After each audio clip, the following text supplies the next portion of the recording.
Le Dhammapada, l'édit du Bouddha, les paroles de l'éveillé. Chapitre 23, verset sur l'éléphant. Comme un éléphant sur le champ de bataille résiste aux flèches tirées de l'arc, ainsi j'endure les injures. En vérité, la plupart des gens sont de mauvaise nature.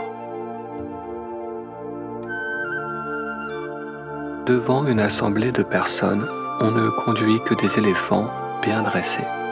Le roi monte l'animal dressé. Les meilleurs parmi les hommes sont ceux dressés qui endurent l'injure. Excellentes sont les mules dressées. Ainsi sont les mules du Sindh. Complètement entraînés sont les plus nobles éléphants. Mais en vérité, celui qui se dompte lui-même est encore plus excellent. Ce n'est pas en dressant des éléphants que vous arriverez à vous subjuguer. Seul un être bien dressé ira à la cessation de la souffrance. L'éléphanto Dhamapalako est agité et incontrôlable quand vous le capturez. Voyez, il ne mange plus aucun morceau et barille en appelant sa forêt natale. L'homme stupide, qui est paresseux, glouton et inattentif, qui se vautre comme un cochon bien nourri, est sujet à des renaissances répétées.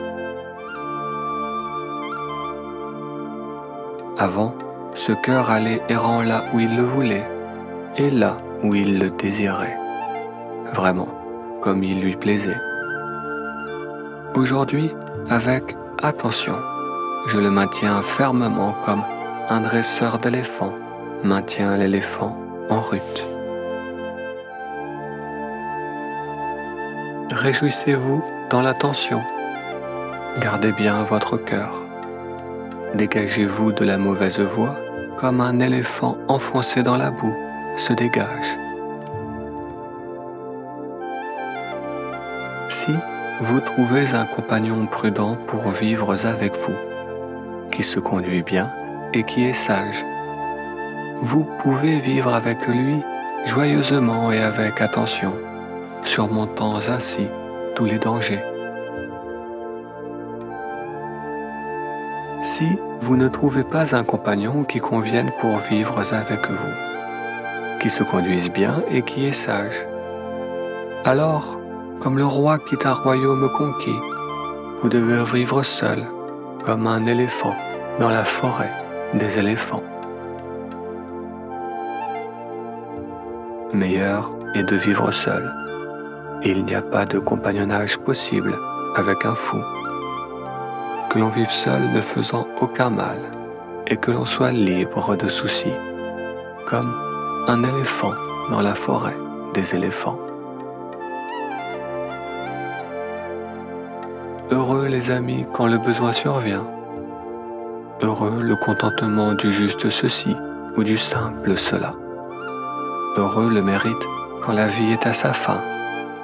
Heureuse est la cessation de toute souffrance. Heureux en ce monde d'assister sa mère. Heureux en ce monde d'assister son père. Heureux en ce monde d'assister les ascètes. Heureux en ce monde d'assister les purs. Heureuse la vertu jusqu'à la vieillesse. Heureuse la confiance inébranlable. Heureuse l'obtention de la sagesse. Heureuse l'abstention de tout mal.